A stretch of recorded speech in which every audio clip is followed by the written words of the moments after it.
Okay, so sorry about that. I think I might have had some programs double launching. Perhaps that explains the problem. Otherwise, I can't really say. It seemed to be working fine. So, yeah, again, I'll just give the viewer a chance to come back. So I believe we were talking about magic, and I probably covered external before the sound cut out. Arcane makes up everything, all the energy. So you got radiant, entropic, natural, and then you have raw arcane, which is simply like getting your arcane unfiltered. Um, Now, internal is psionics, key, and emotic. Emotic is my narrative invention. So that is something that maybe maybe you might want to know before playing in my setting. So psionics covers the mystic. It also narratively covers the illithid, and it's simply being able to basically use your brain to exert force in the universe. It's separate from magic. It's not using the arcane. It's not accessing that natural energy. But that is, I believe the sound's working. Someone I thought said that it wasn't, but I see everything moving. So I'm gonna assume I'm still okay.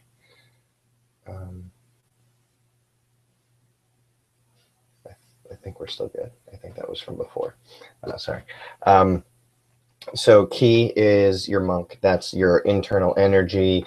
Players can add flavor to that any way they'd want, but basically, would usually be key or something to that effect. And then you have emotic. This is something that's a little different for me. I definitely use it when I'm referring to bards. I might not use it, but I would, but I don't know that everybody would use it in reference to a barbarian. But for me, emotic is harnessing your emotions, and that is how I like to narratively describe bards. I'll have, especially in these early sessions, I'll just let people play bards the way they want to, because again, this setting is still kind of being built, so I'm trying to figure out what I like about this kind of new idea that I have and what other people's interpretation of what the player's handbook is. But for me, being a bard is like the guy playing or the woman playing the lyre at the tavern, or singing or dancing or reciting lore. They're not necessarily the adventuring class of bard. They might do that as a living, and that might be what that profession is called where they live. But a bard is somebody who finds that they have some ability through this performance to, like psionics, manipulate their environment or the other people within their environment, in this case. So emotic is like somebody playing the lyre as a shepherd boy out in the field and noticing that the sheep actually respond to it, and his emotions to come or flee or whatever it is that he, like fear or happiness that he's experiencing, he notices the effect on the sheep. So everything is explained through this emotic effect. So that's a little different, and that applies to barbarians in the sense of rage. I'm not positive even how well that narrative works. I've liked it in what I've used so far, but I feel like I need a lot more sessions, a lot more one shots to see how that actually works out. Now, just to give you, this is how you might get your energy. Understanding, which would cover like a wizard and a druid. Instinct, which would cover your sorcerer and bard. Ranger kind of fits into a little bit of both of those. Or you could get your energy through a patron, either through faith, a pact, or a gift. Faith would cover your cleric and your paladin. In other words, there's no one-to-one deal. It's just you give that being your respect on a pretty constant basis, and they're pretty friendly with you. And when you make requests, that sort of thing might happen in the form of abilities and feats. Pact is your warlock. That's pretty understandable. And a gift, it's kind of based on a third-party class that I may work in, I might not. If people wanted to try it, I'd be open to it, called the Feywalker. So that's more of like a present from something. It's like a permanent thing. So it's not really like the faith or the pact. You don't have to maintain your faith or your pact with whoever it is that gave you this. It's kind of like getting a magic weapon, only without the actual weapon. That's how I would wrap it up. Now I'm going to send an email to someone who's going to be playing in my game, and I'll introduce him fully in a moment. But he's going to ask me some questions that a player would want to know, because it's always a little difficult as someone about to run a game after spending so much time in your session to know exactly what other people coming into it may find confusing or intriguing and want to know more about. So I'm going to bring him in, and he'll give that outside perspective. In the meantime, just explain that there are some cultures kind of on the periphery here, and they could, or they may or may not come in, and people can even play them. They just have to explain why they're in Bresia. But that's basically the larger region. The equivalent of Bresia would be Akanat, and the subregions in there would be Messenia and Targul Plains. And here we have Jordan. How's it going, man? Oh, it's going. It's going. Well, my sound is going right now. Hopefully it doesn't go out the window shortly. So what do you think? Well, first of all, I would say I'm really excited to play it because the setting that you've created sounds phenomenal, and the Emerald Isles, the British Isles, is one of my favorite regions to study history and everything. So I'm really excited for that. And I'm playing a bard, so you literally described my character to a T there. Learning to play an instrument and manipulate sheep is exactly how I wrote my backstory, so that was perfectly put in there. No, I think it's cool. I like the story of the three brothers, the way that's worked out. I guess that actually leads to my first question. So they obviously split off. They did their own little thing in each of their own little areas. Was it amicable that they just decided to split, or is it like these three people now have tension between each other? I would say that the kind of answer to the historical facts of that early date are kind of up for interpretation. It would be kind of one of those, some people say, others posit, and others assert. I think probably the most popular story would be that and see, I actually changed it, right? I labeled that story the three brothers, and then by the end I decided to actually have one of them be a sister, so I changed it to siblings, and I don't think I changed the title. So that was my first mistake there. But the sister is someone who would keep going and going and going. So she's the founder of the civilization, the culture on the Favorian coast. So she went the farthest. And I think with her, amicable, just that's her nature, to keep going until she can't go any farther. The other two, again, I think that's up to more interpretation. I think there'd be stories of where they got into an argument, and there'd be other stories where one of them ran away from something and just kept fleeing and ended up down in these lower hills, decided to stay there. Kind of one of those things where nobody really knows. Okay, that makes sense. Yeah, I like that. I like that a lot. And I do like the sister. I think that adds a little bit more flavor to it than the three brothers. Yeah. Okay, you said Bronze Age, right? Is where it takes place. Yeah, Bronze Age is where our campaign tomorrow is going to take place, and fairly early. I have it written down. I think it's in the early 200s. So basically, if you imagine that year one is when the humans are walking through the Foxden Forest and come out the other side, roughly year one. This is about 300 years later. Okay. So in terms of, obviously, the thing Bronze Age, everyone goes straight to weapons and everything's made of bronze. But in terms of the civilization itself and that kind of advancement, where is that at level-wise? Well, actually, like in the Bronze Age, maybe not in the very earliest part of the Bronze Age, but certainly by the middle and then the end, people are making iron weapons. It's just not the primary Right. weapon type, and it's not of the highest quality that it would be at the end. So there'll be some iron, there'll be some bronze. And like I said, I'm using the player's handbook for this setting, for this campaign. I am going to tweak it a little bit. I want bronze to maybe be easier to break, and also bronze shouldn't be like, you can't really have two-handed swords with bronze. Right. It's too long. Right. So those type of changes. But for this game, I'm just going to leave it alone and just let you guys flavor it for me, and just stick with the theme. Um, but the technology level is, well, to give you a for instance, I have in my classes, there's like one kind of outlier. I have a class called Alchemist for Iron Age campaigns, Okay. but I don't use that for the Bronze Age campaigns. Okay. Um, I I'm kind of thinking about making like a subclass within the Alchemist for herbalism, and allowing that subclass for the Bronze Age. Right now, it would just use the herbalist skills, though. Okay. I like that. I like that. I remember Alchemist. I think Pathfinder had alchemists in it.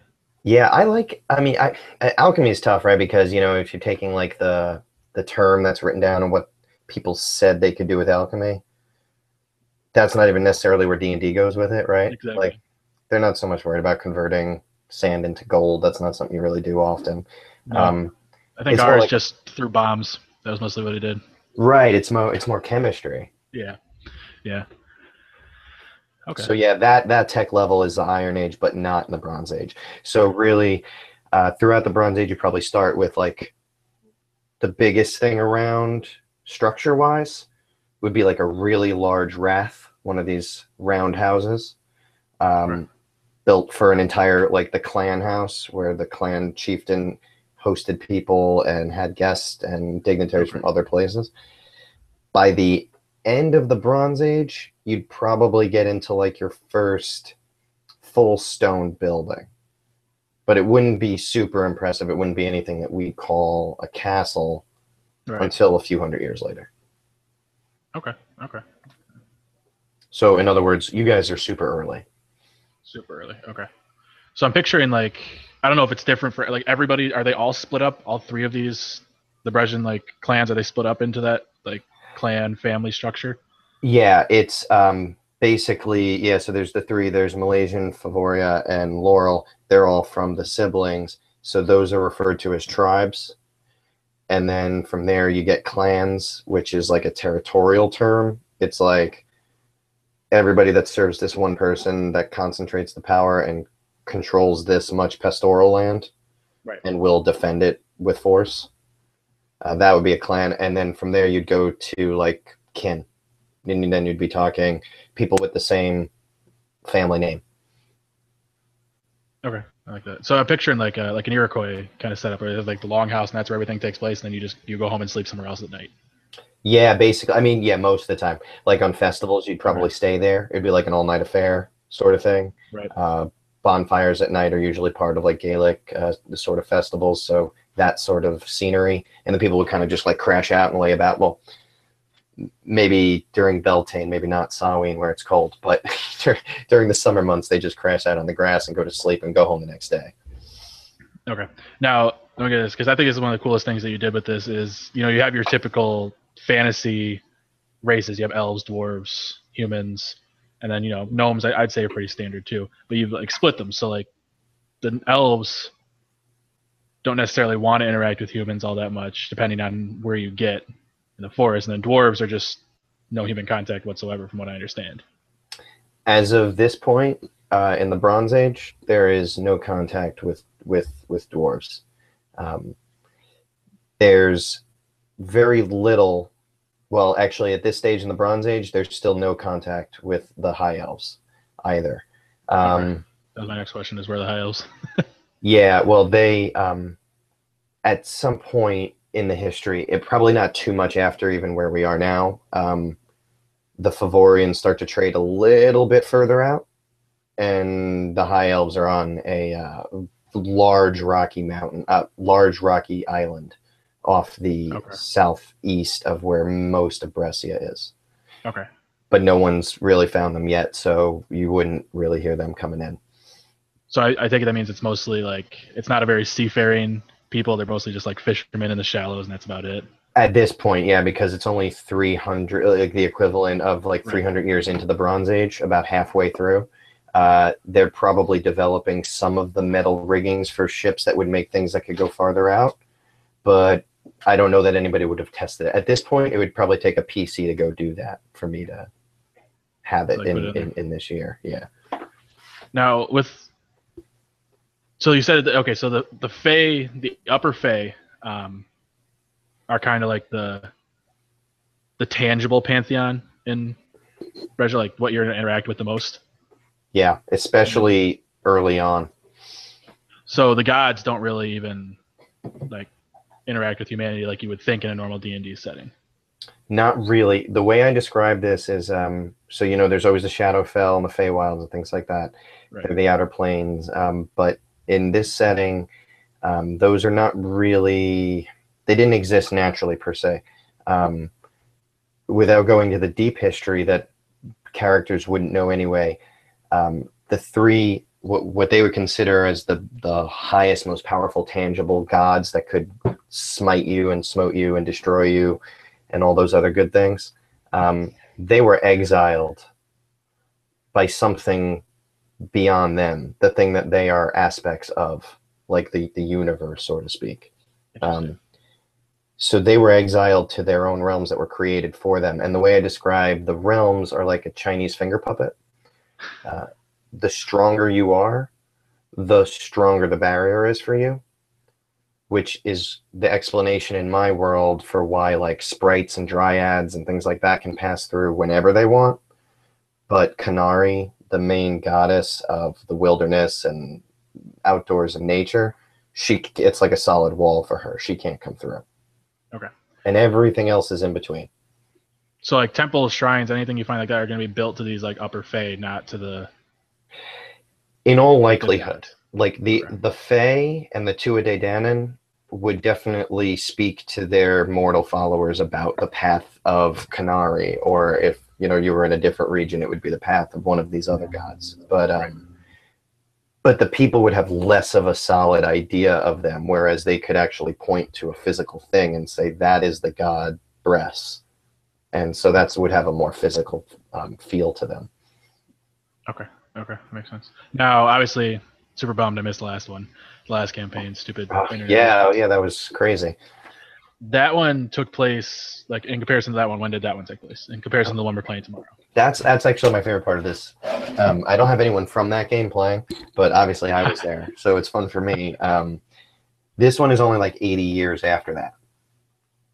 8 years after. Okay, so they took place even earlier. So they were still like the way you put it, they were still in the Fox Den.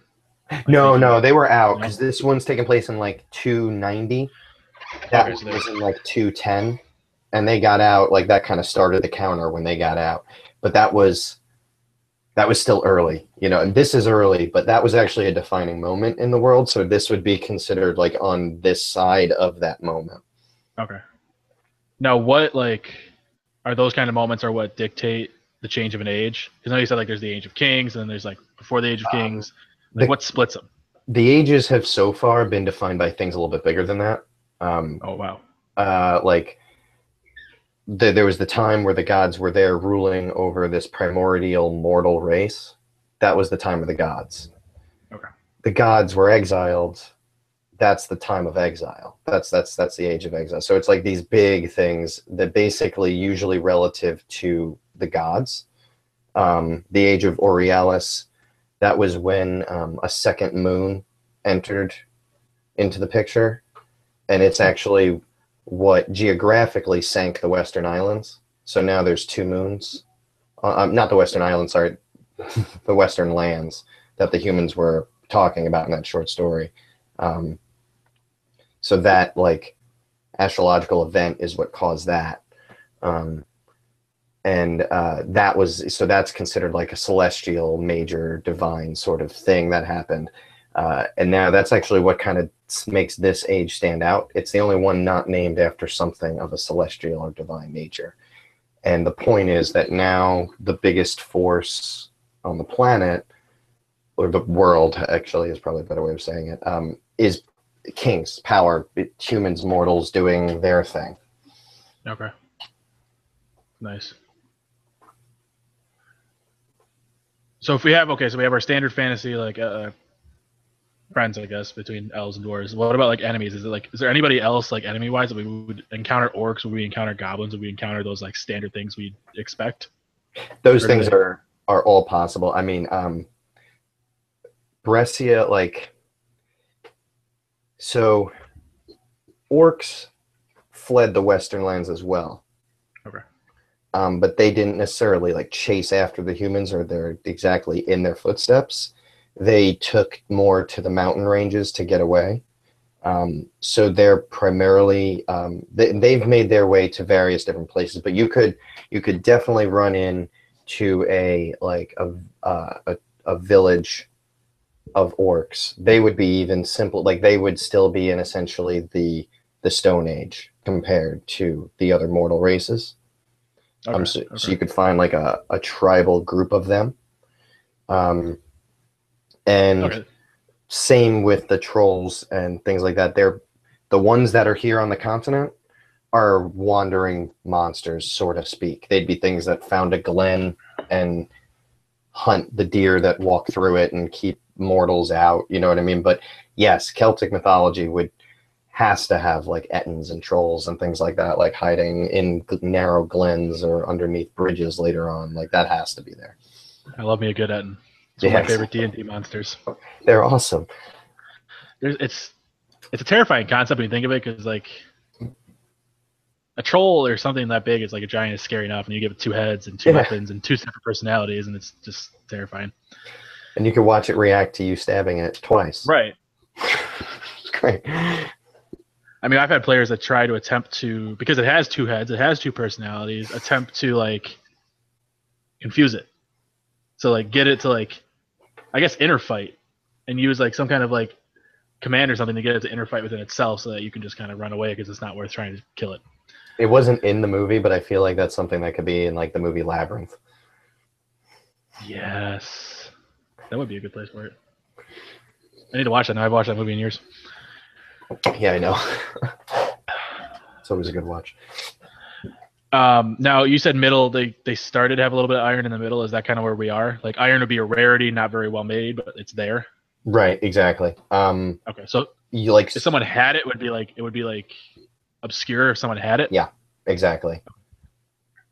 I wouldn't say it would be like the most obscure thing, but if someone had an iron sword, they would definitely be the richest person in the group. Okay. No, I do have to rewrite mine then, because I wrote when I wrote mine for the first session, I had about a long sword, but I had to change it to a bronze one because I'm just a poor shepherd. Yeah, and I was thinking, we could work that out tomorrow night. We could probably work out the mechanics. We could leave the stats the way they are and just flavor it for a bronze, because I only just recently kind of decided after looking. I looked at Pathfinder, and they deal with bronze and iron, and I was like, oh, okay, yeah. I don't really like calling it fragile necessarily, but it is. That's a good idea, because I like what you said earlier about it. It can break, so that changes the way you go about combat, because you don't just want to go swinging around like you can with an iron sword. Oh, I think mechanically it's perfect, but I just don't think in reality. I don't think bronze is more brittle or than iron. I think it would dull quicker. Probably dull quicker. But calling it fragile is fine with me, and I mean, for mechanics, it works. Yeah. I mean, it's probably more malleable, too. I mean, you always look at pictures of the Greeks and whatever, and who made things out of bronze. Their helmets are just insanely dented, as opposed to, like, iron ones later on. Yeah. So, yeah, I like that. I like the fact that it can break. It's definitely going to change the way you go about combat, because I don't just want to go swinging around and risk breaking my sword and having to go get another one. Right, yeah. I mean, it should encourage, like, a knight should be when that happens, like when the knight becomes something that you could see in an NPC group, that should be a cool thing. Right. You know what I mean? Like, somebody decked out in metal, like whereas a Right. few hundred years ago it was hard to get a dagger made out of that stuff. Yeah. Exactly. Exactly. So yeah, armor then is metal armor is obviously just as obscure as an iron sword. Yeah, and Pathfinder actually I thought was pretty generous with that, which I mean was fine for me because it just means less change from what's already in the PHB. But it's basically just gets fragile. Otherwise, it doesn't change. Okay. So Some you mostly run Sorry. into like leather or like I guess chainmail wouldn't really exist if you didn't really have a lot of iron. Yeah, it's mostly like bronze tunics held together with leather strappings and the parts between the bronze plates that allows for more flexibility. Uh, I guess you're thinking more Greek stuff, like Okay. looking at Greek armor, but you could kind of flavor it. So like I don't think the Celts really use that much armor at all, but No.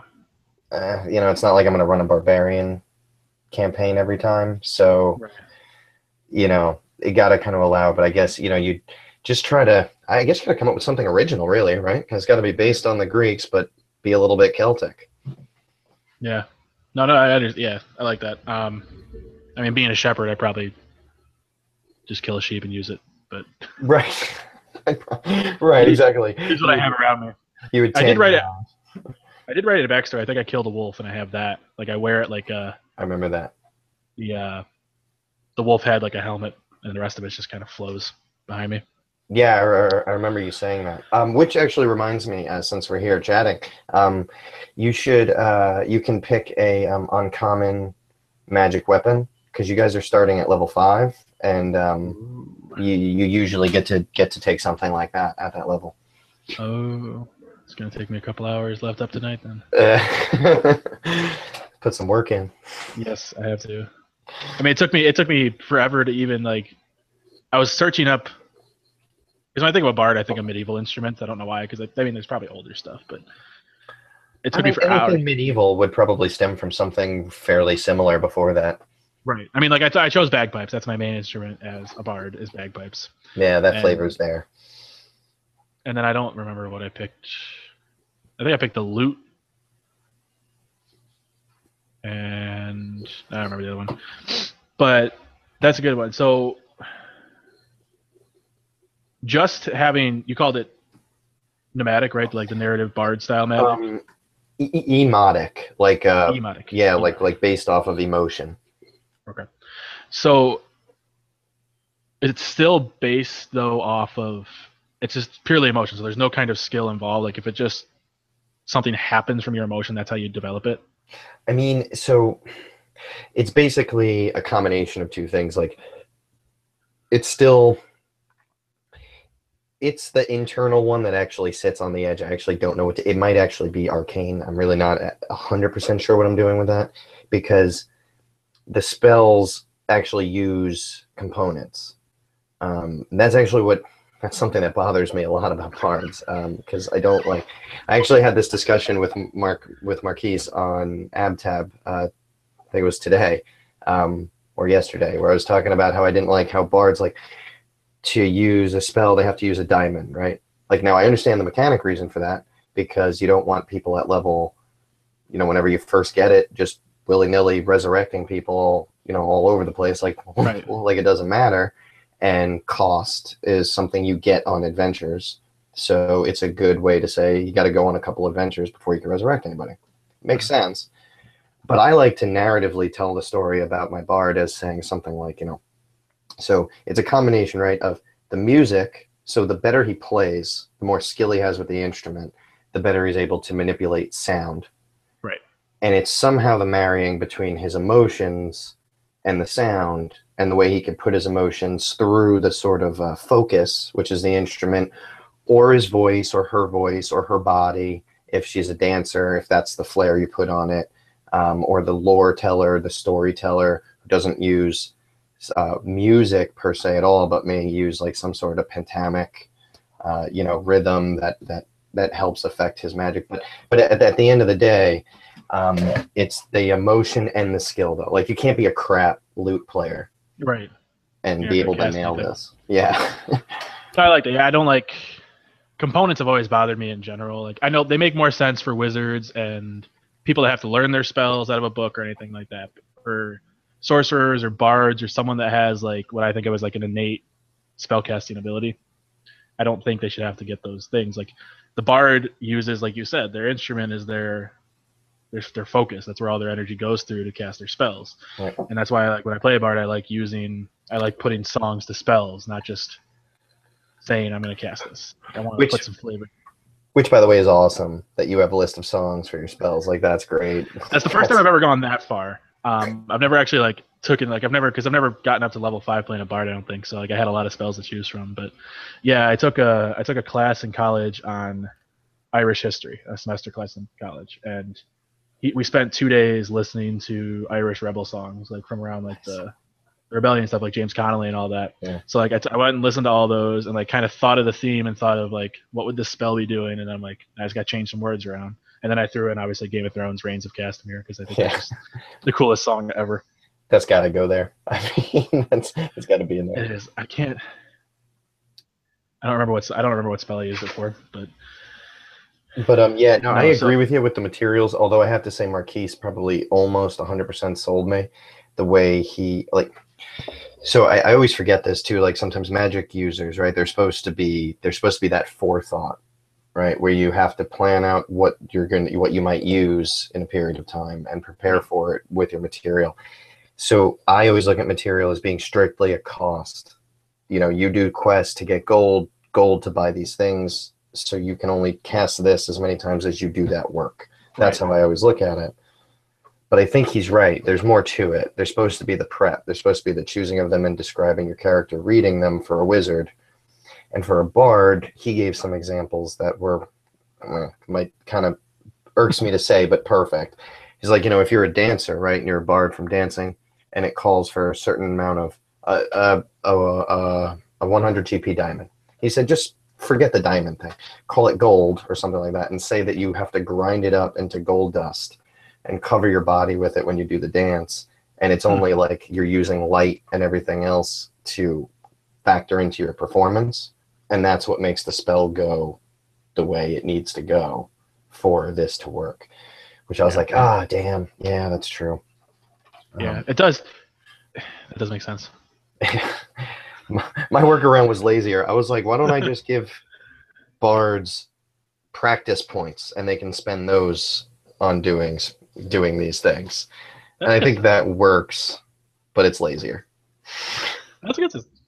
No, you do. I mean, some people they really like obviously hardcore at adventure leagues and stuff like that. You have to use all your components and things like that. Or like actually, when I went back and watched the Provokers over again, the first season, I didn't notice it the first time through, but like Barker when he's playing dice picks up random objects, and I'm just sitting there thinking, watching the first time through, I'm like, why do you need a feather? Why are you cutting a piece of leather off of this guy's tunic? I'm just gonna like, all right, moving on. But he was preparing spells, he was getting components, and he was doing all of that, and like it adds a whole different aspect because you have to think about it while you're adventuring, which he did brilliantly, obviously. It also forces a better description. Yes, which for him is also phenomenal. But yeah, that helps too.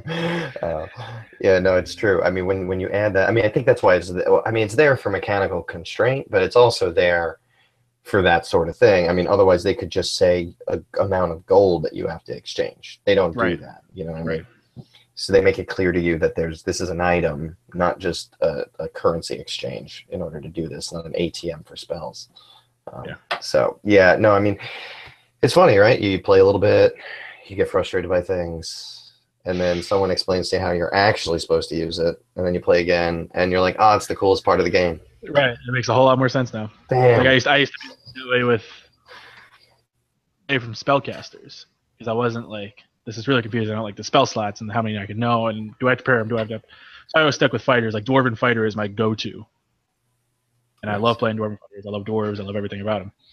And then I branched out and I played. I think a bard was the first spellcaster I ever played, and then someone finally explained to me how to go about it, and I'm like, this is cool. I think I want to do spells more often. And then like Dad's doing a Roll20 campaign, and I play a paladin in that, and smiting people I think is the greatest invention ever made. Smite you. I love it. I love it so And much. smoted. Ironically, the bard though is our strongest. I think it's just lucky rolls, but he's the strongest in that group. He's just, his rapier. It's like I can just picture him like bouncing off the walls everywhere and poking people with little holes and then bouncing back, and he's done.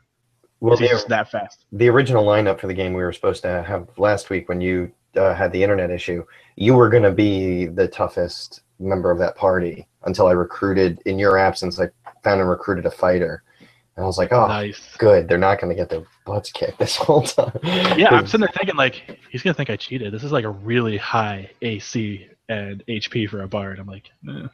Well, let's be clear to anybody who may in the future watch this video. To the 7 of you, he is Malaysian, and I use I create sub-race variants based. These are 100% based on the PHB rules, but I did that for these subcultures. So the Malay and the rules for that are somebody can choose 2 skills and a feat. And I chose the feat for tough for these Highlanders. So he was playing a bard, he was playing somebody with tough, and he might have cheated on his dice roll. But yeah, whatever. I didn't cheat my dice roll. I legit rolled. The one thing I like about Roll20 is that nobody can tell you cheated on your rolls. Yeah, I was talking about that with somebody who's playing with us tomorrow. I'm not a stickler. Like, I like it when people tell the truth. Honestly, I do. It doesn't.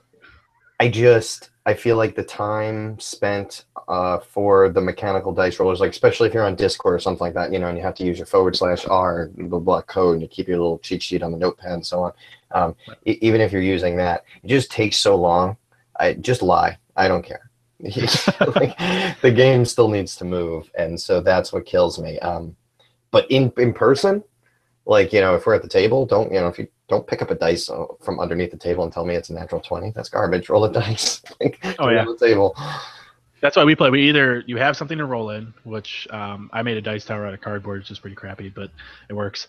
And if he rolls off the table, you don't get it. You got to re-roll it. Doesn't matter if it landed on a 20 or a 1. It doesn't matter. You got to re-roll it. Because we couldn't see it. Nobody could confirm. Nope. No. Although same thing works with the DM too. That's why I don't. Oh, it's a double standard. I don't use DM screens. DM screens, you don't know what's going on back there. I don't know. That's true. Someone I think posted it in AbTab about the 7 tips of a good DM or whatever. And one of them was a DM screen was just like behind the DM screen you can flip off your players without them knowing and just roll dice to make noises and make everything else up. I think the DM screen is it's an interesting concept because it's either the worst thing ever or the best thing ever. I feel like it depends on how good you are at psychology. Yep. Because if you're running like a horror game, sometimes it's I can't do it. You know what I mean? Like, I'm not saying I can do it. I don't think I'm good enough for that. But I know I've played at table games with people that I think can get you to feel a certain way by the dread of what's going on, either behind the screen or to the side of the screen, whatever, and they can actually add to the story, even though the type of the fear is coming from 2 completely different places, which makes the story feel more real. Phenomenal. Yeah, it's who was I watching today? Matt Mercer is really good when he DMs at doing that. I imagine he would be. He gets paid a lot of money to DM. He's paid a ton of money, and he gets to meet the coolest people. Well, maybe not a ton, but more than most people do to DM. Yeah, considering I get paid 0, so. Exactly. But it's so much fun. So much fun. I love DMing. But yeah, he gets to really plan these things out. He gets to exactly the type of emotions that he wants from people, which is great. I would love to be in a game that he's running. But it just goes to show you what these things could do if you use them a certain way. But yeah, most of the time it's people just flipping you off and rolling. Or no rolling reason. And then just going like, that's not what I really want to happen here. So no. Making noises. It's a 1 because I don't want him to kill you right now. Which is why I try to always describe my games as whimsical but deadly. Mm-hmm. That's why, when I go into DM too, I don't like it when it's the player versus the DM. I never enjoy those style games, but I'm not gonna make it a cakewalk. Like, I'm not trying to kill you, but if it happens, it happens. Like, it's the luck of the draw. I feel like it's especially important for what I'm doing here. I mean, really I'm just playtesting, so I don't mean I'm doing anything here, like doing anything. But the fact that I'm trying to enjoy my setting by being in earlier time frames and then later time frames, I expect to do a bunch of shorter campaigns, 1 shots, 2 shots, 3 shots. So I expect to play with a lot of people, but I expect people to play more than one time. Mm-hmm. So I feel like if I never kill anybody and you never play in a game where anybody dies, then every time after that, you're just going to assume that you're not going to die. And you're going to play like you're not going to die. Yeah, that And adventure, that edge is gone. That edge is gone when you're doing that. Exactly. Because like so you want to go has into it. Yet. So I don't know. Challenge accepted. I will die. Watch me. I'll storm through a pile of Ettins with just my bagpipes. We just not even a kilt, just my bagpipe. I will full on Braveheart. That's awesome. Yeah. So, all right, man. Let me just ask you: did you have any other mechanic or setting questions? Well, it's a little bit of a broad setting question. So obviously you drew a lot of Celtic inspiration for the world. For this is there any setting? For this setting. Now,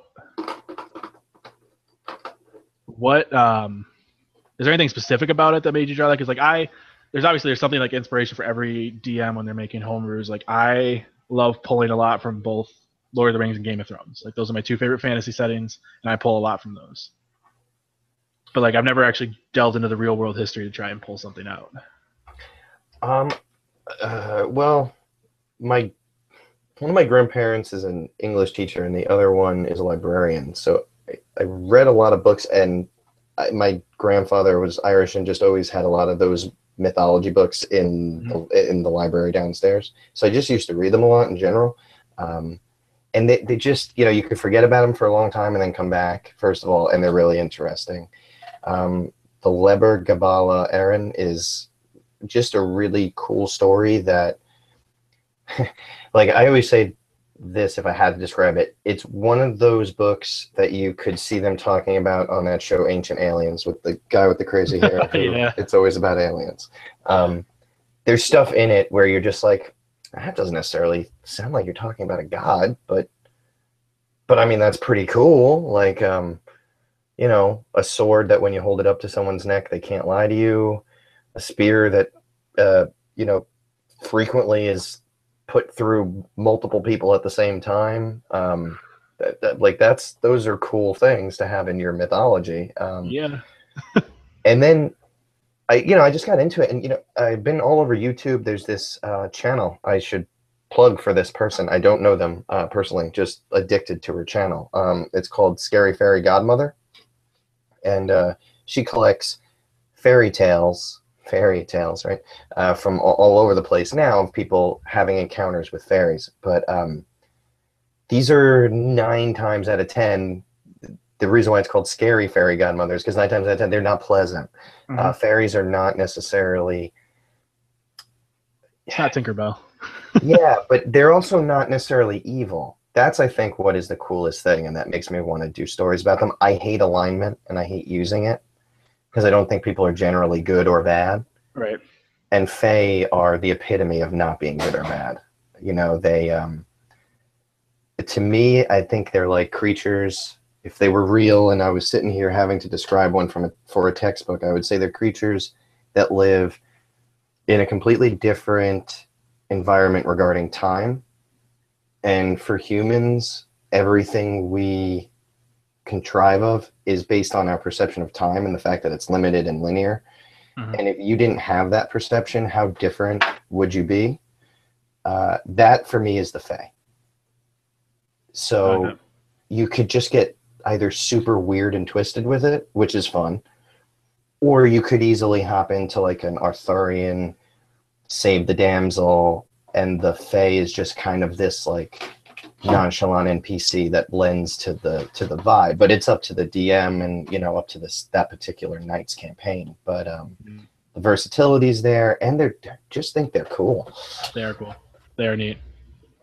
And their words are cool, like a sword called Fragora. That's awesome.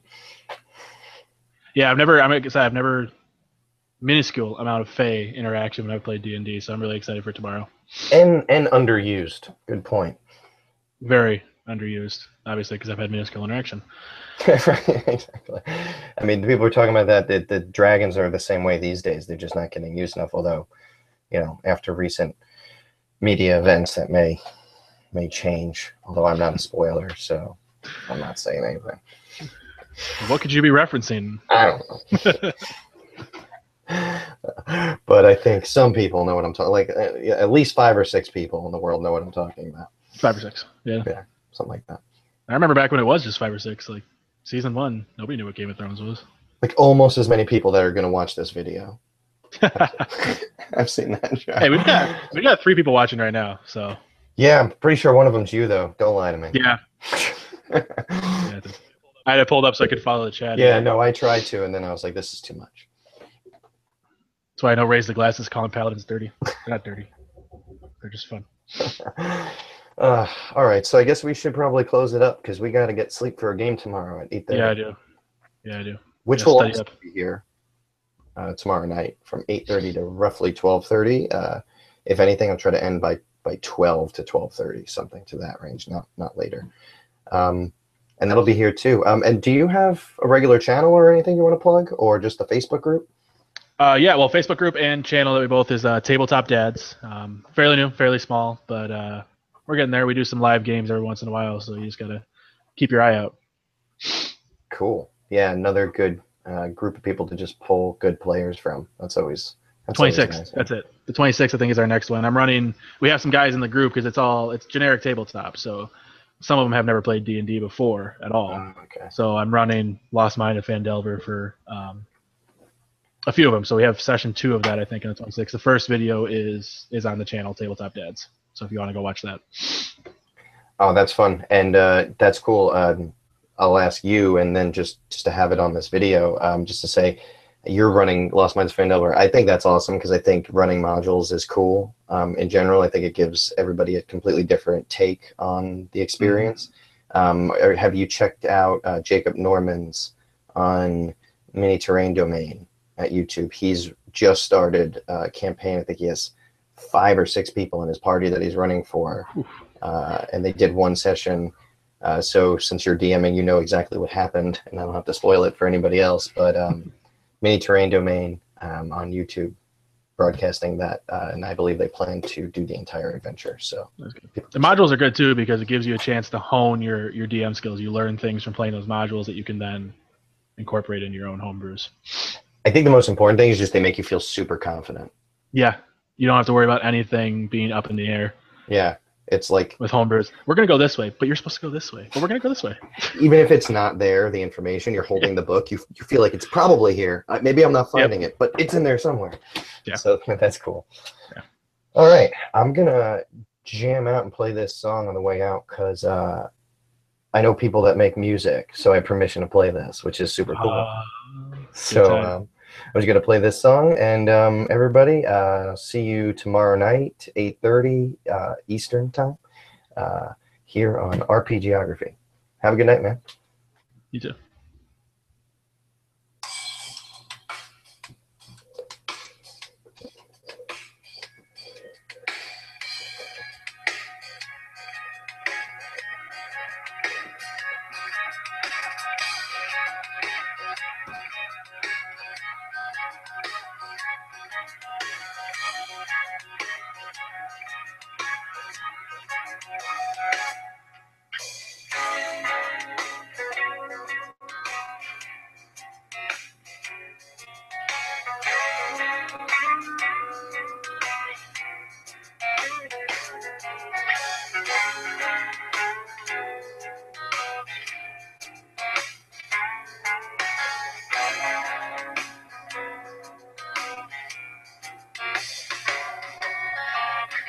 Never ever keep this from you. Although that's precisely what I'd want it to do. I guess it's all just a part of my overreactions. Spill a glass of wine and share it too. Start living.